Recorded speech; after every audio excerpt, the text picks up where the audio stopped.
আমরা সারা জীবন অন্যের জানলা দিয়ে নিজের ঘর মাপি।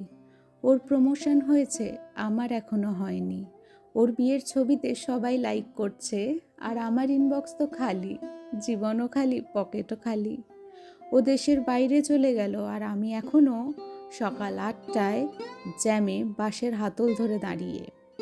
এই মাপতে মাপতে আমরা ভুলেই যাই আমাদের ঘরটার ভেতরেও আলো ঢোকে, এবং জীবনটা ওই জানলার বাইরে না, এই ঘরের ভেতরেই। যে সকালে তুমি তাড়াহুড়ো না করে নিজের জন্য একটা ডিম ভেজেছিলে, আর তাতে লবণটা ঠিক হয়েছিল, ওটাই জীবন। যে দুপুরে তুমি বন্ধুর সাফল্যের খবর শুনে মনে মনে হিংসা না করে সত্যি বলেছিলে তোর জন্য খুশি লাগছে, ওটাই ছিল জীবন। যে রাতে তুমি ক্লান্ত শরীরে বাসায় ফিরে ফোনটা না দেখে মাকে জিজ্ঞাসা করেছিলে আজ তোমার প্রেশার কেমন, ওটাই জীবন। তুলনা হলো একটা চোরের মতো, আর এই চোরটা তোমার শান্তিটাই চুরি করে নিয়ে যায়, আর বিনিময়ে দিয়ে যায় একটা দৌড় যেটার কোনো ফিনিশ লাইন নেই।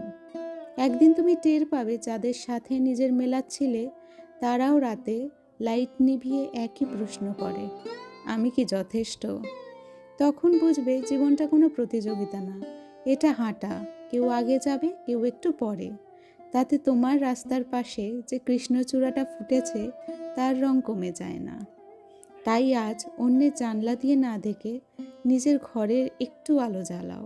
দেখো তোমার চায়ের কাপে এখনও ধোঁয়া উঠছে, তোমার মায়ের ওষুধটা তুমি সময় মতো এনেছো, তুমি আজও হাল ছাড়োনি, প্রতিটা দিন লড়ে যাচ্ছ এবং জিতছও কিন্তু অনেক সময়।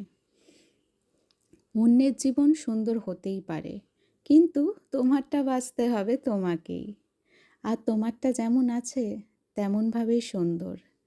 তোমার কৃষ্ণচূড়ার রং যেন ফিকে না হয়ে যায় অন্যের দৌড়ের প্রতিযোগিতায়।